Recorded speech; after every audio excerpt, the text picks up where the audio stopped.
Okay, hi guys, Shane here from Trade and Military again. I've just come around to buy, just because I do military, I don't just do military, I'm a second-hand dealer and I do this full-time, so I do buy other sorts of, different sorts of stuff. And now I've come around to a collection, and this is a collection, so we'll just have a quick spin around of what this guy does. But before we do that, this is the collector here. His name is Frank Trye. And Frank Trye, this is a photograph of him probably in the 1960s in a swamp. So he's right in the middle of the swamp, he's getting wet, and he's taking a photo of probably a couple of mallard ducks or some paradise or shovel ducks. Up here there's a picture of him in the probably 1970s when colour used to start to come out. Over here, so let's just go over here, we'll start going around. These are the slide projectors. So we've got a couple of slide projectors, some of them in the original cases, which they all probably come with original cases. But there's these ones here. Over here, down here, we've got a couple of really old cameras. And obviously they're not on the original stands, but this stand looks still quite old. And these are probably about 120 years old. And these are really nice cameras. Bit of a viewing camera to look through it. Really cool camera. Up here we've got another video sort of camera down here, which is probably 1960s or 70s when they started coming out. And over here we've got other slides and other projectors over here. And we've got a more modern Panasonic video camera. These were probably around about 1,500, 2 grand, which is equal in today's money. These come out in the 1990s. And, you know, they're like video machines. You know, they're a couple of $1,000s, which is probably equal to about 10 grand of today's money. Yeah, so they were very expensive, these sort of things, when they first come out in New Zealand and all around the world. Now we're going to go over to his cameras here. We've got a big pile of cameras here. And we've got cameras from the 1930s and 40s going up to the 50s and 60s. And there's a lot of beautiful little cameras all around here. So he had everything numbered, and down here he had all the numbers and all the reference materials for these cameras. And as far as I know, he used to make sure that all these cameras used to go or were in working order. He was a member of the New Plymouth Camera Club, and these clubs were a lot of them were quite prolific around in the 1970s, 80s, and whatnot. And these are some of his. Obviously, this is his main one, which he's got a lot of nice old cameras from the 1930s and 40s, and probably a few from the 50s up here. So these are some of his pride and joy, and this was his centre cabinet. Now, he made a lot of these cabinets around here, and there are a lot of good cabinets, but I'm going to have a bit of a chat to the owner of these cameras and see if I can pull one or two off the wall. They look good with some you know, some artifacts or some military stuff in them, and they can hang on my shed wall, and I can do some displays as well. Over here we've got a couple of old cameras, and then we've got cameras in behind cameras, so World War I cameras and sort of more modern cameras, but cameras in behind cameras.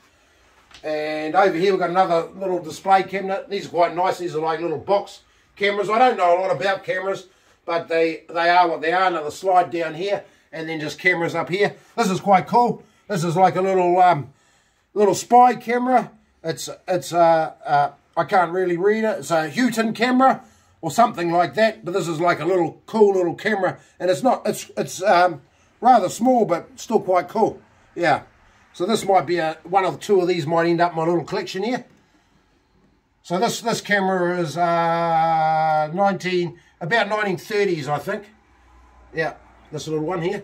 And then over here we've got all his cases and everything, cases and cameras, you know, more modern cameras, but just, you know, a couple of box lots of cameras and camera cases. And then he used to have all the camera cases, these camera cases from 1 to 150. So most all his cameras he's got a camera case for. That's how he used to collect, and that's how these guys used to collect. And then another camera case here, 150 to 255. So there's about 300, 400 cameras in this little collection. And then over here he's got a good chest freezer. Obviously your mum doesn't you know, go shopping as much as you used to be, and there's a nice big chest freezer, and he's got some films in here, and they were there to preserve the films and whatnot. And these chest freezers are great for mothing. You can throw your caps in here, and every year you stop all the moths. So chest freezers are a big important thing in collecting these days, because you can throw the uniforms in there, kill all the moths, and your hats and everything. You just seal them up in a plastic plastic bag and throw them in there, and that kills the moths. Leave them in there for 3 days. Okay, over here we're just going to finish this video off with just basic sort of, you know, we're a bit of, because we are military, and there's not just, it's just not these military cameras, well, not military cameras, but what the guys used to use in World War II here, and World War One. So over here we've got a couple of Zeiss camera. Like the Germans were quite compact in their cameras, and they did really good photographs. And I'm a photograph collector. I've got about 30 or 40,000 photographs. I've been collecting photographs for a long time now, and I've also got a few cameras in my collection. Now, Germans used to have these cameras, and I believe nearly every soldier used to carry a camera in their kit bag, or every 1 and 2 soldiers carry a camera. So there was a lot of German photographs. British and New Zealanders, I think, from memory, and just don't quote me on that, I think there was about 1 soldier in every 200 to 300 soldiers had a camera. So they weren't carried so much as a part of their kit, but I believe the Germans used to carry it. Yeah, and here we've got a World War I camera. Obviously, probably, 1 in maybe 500 used to have one of these cameras, because there wasn't the cameras around in those days. So quite cool. This sort of reminds me of a little geisha girl in Japan, but it's made by Zeiss. So this one's sort of like a little fan one, and that's for your flash. So I thought that's quite cool, and that one should go quite well. Yeah, but that's basically about it of this collection.